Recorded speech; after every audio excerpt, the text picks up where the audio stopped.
Welcome to step-by-step guide for No Man's Sky's Titan Expedition, where I'll guide you through how to complete every single milestone in as little as 2 hours with a refined and efficient route. If you're curious about what expeditions are, I recommend this video, and if you want to learn how to get the very most out of expedition rewards, including just masses of nanites, then check this one out. This guide will work whether you are doing this as a new save or from the terminal on the anomaly. You won't need to bring any items to make things easier. That's enough of that, let's get on with the guide. This starting system is a big one. It'll take about half of the total time for the expedition to work through, but during we'll complete a third or more of the milestones and set up all of the rewards and such we'll need to whack through the others. After initializing, open your inventory and set it up like this.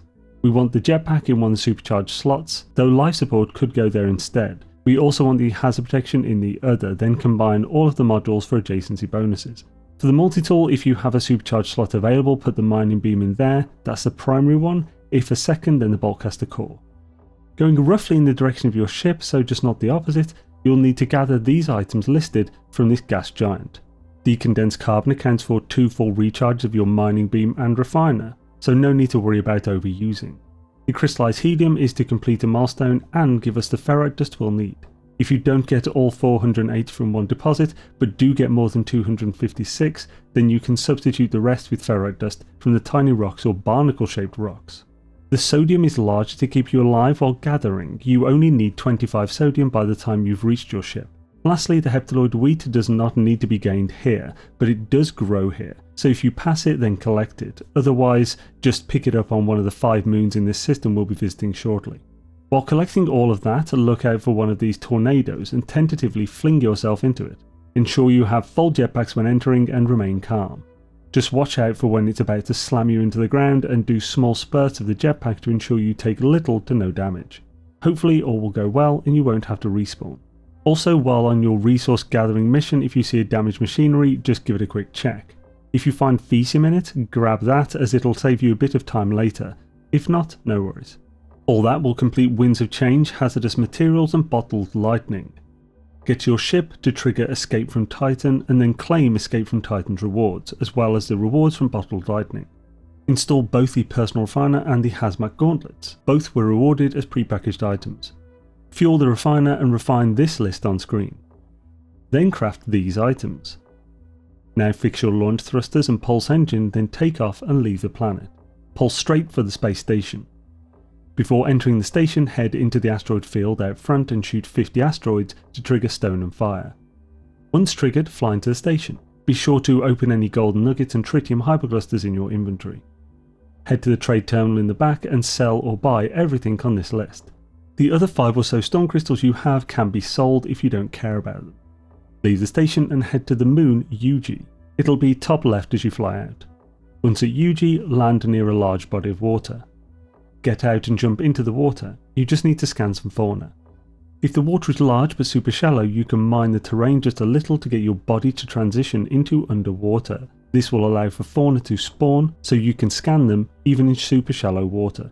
This moon has 3 underwater fauna. Try to scan at least 2 of them. With those scanned, jump out of the water and look for a local paraffinium deposit. You want to get 100 paraffinium from it, and along the way scan 6 different types of flora. There are 4 or so tree types and 4 bush types. Also mine trees and bushes to get 610 carbon. Scanning this flora will trigger Biosphere. Once it does, claim the rewards from both Biosphere and Stone and Fire. Get back to your ship, lift off and pulse to the next moon, Tessia. Tessia will be visible from orbiting UG, however it will be close enough to the gas giant to not allow you to scan it and see its name. Tessia appears to be a light grey-brown in space. Once at Tessia, land near a body of water. Tessia has 4 underwater fauna, so try to scan 2 of them. This is one of the more annoying to find good water, so if you only get one, don't spend too much time trying to get another. Once out of the water, scan 2 of the fauna above ground. Now leave Tessia and pulse to Algin. This one looks brown. Land anywhere, get out of your ship, then leave the moon. Our next stop is Tisug 24/B5. This is a frozen moon, so has a blue tint. It's also one of the most visible options. On Tisug, land near water, jump in it and scan more underwater fauna. This one has 5 different underwater fauna, so scanning 3 or 4 shouldn't take long. This will complete Teeming with Life and Divergent Evolution. Claim the rewards from both of these. Now get back to your ship, then jump in and out to make a restore point. We are going to potentially do some stat rolling on the scanner upgrade you just got. What we want is a module with a fauna analysis reward stat on it. It can be as low as 6500%, and honestly that's probably enough. But if yours is 7000 or more, it's definitely enough for what we need. So after making a restore point, install the S-Class scanner upgrade and check its stats. If it has a fauna analysis reward stat of 7000% or more, then you are good. Carry on with the steps. If it doesn't, then load the restore point. Once loaded in, package the technology you have installed, then immediately reinstall it. This will forward the random seed that dictates the stats on your next upgrade. So install the S-Class scanner upgrade again and check its stats. If good, continue. If not, repeat the loading of the restore point and this time package and reinstall a technology twice. If still not good, do it 3 times on the next try, and so on. Once done, leave Tisserg and pulse over to Resid Prime. This one will be easy to scan and will appear red. On arrival, fly slowly over the surface to find a patch of gamma weed. Once you find a patch, land by it. Getting out will trigger Children of Giants. On this planet, gather these items. Also grab a heptaloid wheat if you haven't yet. The oxygen is super easy from these gaseous hazardous plants. The gamma root is of course from that patch of gamma weed. And the mordite, well, this planet has fauna just everywhere. Note you won't need the mordite if you've got Fecium from a damaged machinery. Also scan all the fauna types you see. You can scan after death too. Scan them until you get more than 90,000 units from a single scan, triggering genetic currency. With the items gathered and the fauna scanned, refine the mordite into Fecium. Now craft the items on screen. Fuel your hyperdrive with the warp cell you just made. Next, build the nutrient processor. Then focus the field logistics milestone. In the processor, cook 1 Fecium into wild yeast. Put that aside and cook 1 heptaloid wheat into flour. Put the rest of the wheat in ingredient storage and combine the yeast in the flour to make dough. Lastly, cook the dough to make bread, completing field logistics. Claim the rewards from field logistics.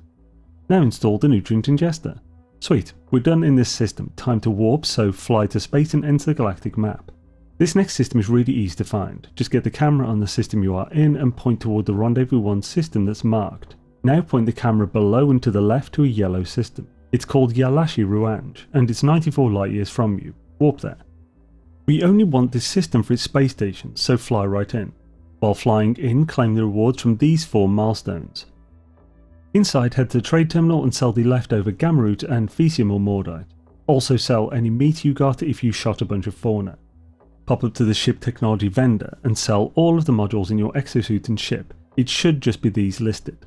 If you claimed any milestones outside of what I've mentioned to claim, just stick to this list to be safe. Now switch to the buy screen and purchase an S-Class hyperdrive upgrade.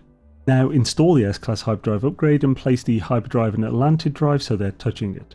Also fuel the hyperdrive with the 3 warp cells we just got. This is enough to last us the rest of the expedition. Time to warp to Rendezvous-1, so head out and warp there. Rendezvous-1 is another nice and fast system. Pull straight for the Rendezvous-1 marker. After entering the atmosphere, on approach, use a ship scanner while pointing at the marker to get a blue house waypoint marker to the beacon. If the marker it gave you wasn't a beacon like on screen, then try again. Once at the beacon, land and get out to trigger the milestone. Now take a screenshot with photo mode.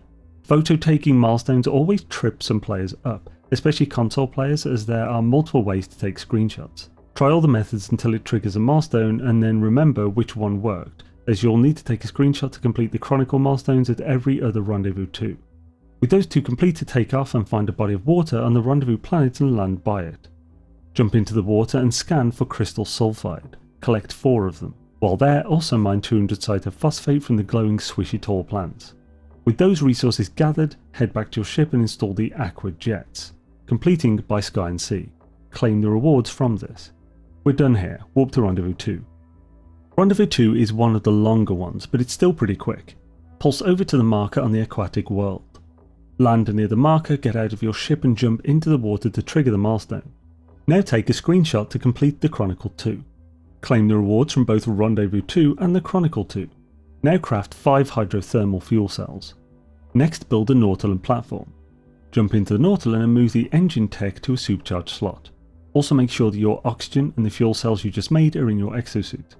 Install the pressure membrane technology in your exosuit. This will complete under pressure. Claim its rewards. Also install one of the 2 S-Class underwater oxygen upgrades you got.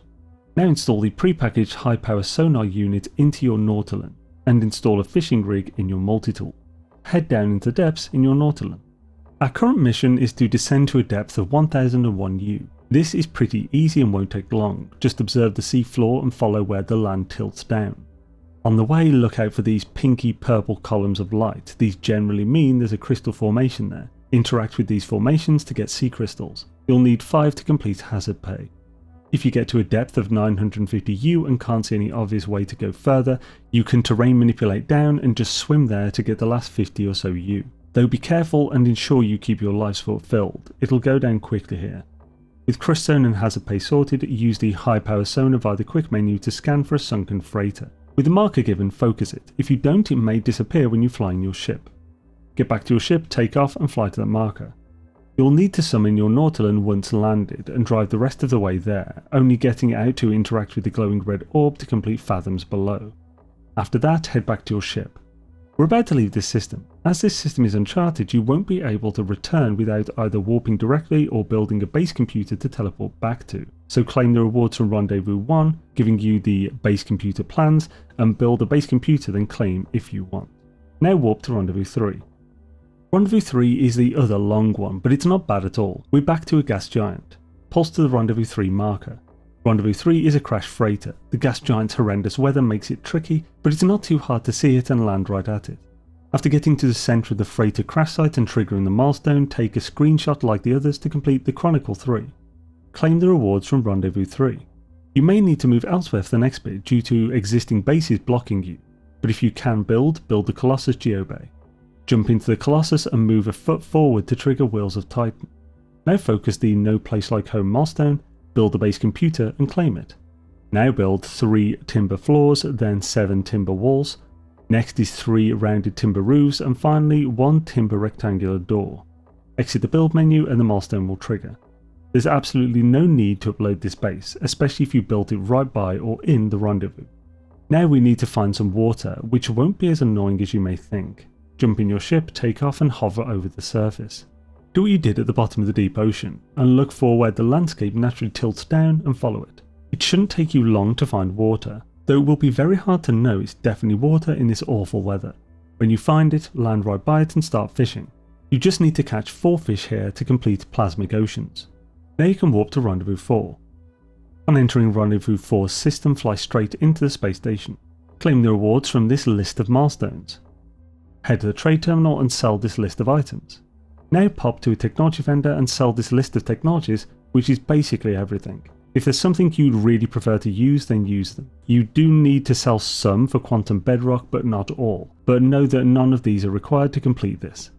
With quantum bedrock completed, leave the station and pulse to the Rendezvous 4 marker. Rendezvous 4 is an abandoned building and will pop up if you scan with your ship when approaching. Land to get out and trigger it, and as before, take a screenshot to complete the Chronicle 4. If you need an extra 1000 for quantum bedrock, then just claim the rewards from the Chronicle 4. Now warp to Rendezvous 5. It will almost certainly require 2 warps, the first of which will be a freighter battle. You can ignore it or fight the pirates and grab a free cargo bulkhead as payment. We're in the final push. Pulse right for the marker. For this one you'll likely have to manually focus a Rendezvous 5 milestone to get the marker. Rendezvous 5 is a portal and so will not show up when scanning with your ship on approach. However, if you just stop a little above the ground and look around, it's pretty easy to spot. Land and get out to trigger the milestone, then for the last time take a screenshot to complete the Chronicle 5. Now use your analysis visor to look for ancient bone dig sites and go dig them up. You need 6 total bones. Depending on how far you are with Surveyor of Worlds, you may wish to walk and sprint to them even if far away over flying. With your bones in hand and reliquary complete, we just have 2 more left. Legacy requires you to rename a discovery. This change can be adding or removing a single character. To do this you need a new discovery. I actually just popped in my ship, scanned, which gave a marker for a world trade terminal. I then saved and charted the waypoint and just renamed the waypoint in the discovery menu. All on the Rendezvous 5 planet, so there are plenty to get and it won't be a tough find. Worst comes to it, just warp to a system a few hundred light years away first, then just do the same. Lastly, we have Surveyor of Worlds. I had jetpack boosted so very much that mine had only 4.5k U walked at this point. It took me 15 minutes of walking and sprinting on cooldown to finish, so my advice is don't jetpack boost during this one. With the last bit of walking done, you have completed the entire expedition, pretty quickly too. Be sure to check out the video on screen now that I mentioned at the start. I go into every way to take advantage of expeditions, including lesser known methods of gaining crazy nanites even after you've completed everything the expedition lays out. Thanks, and see you next time.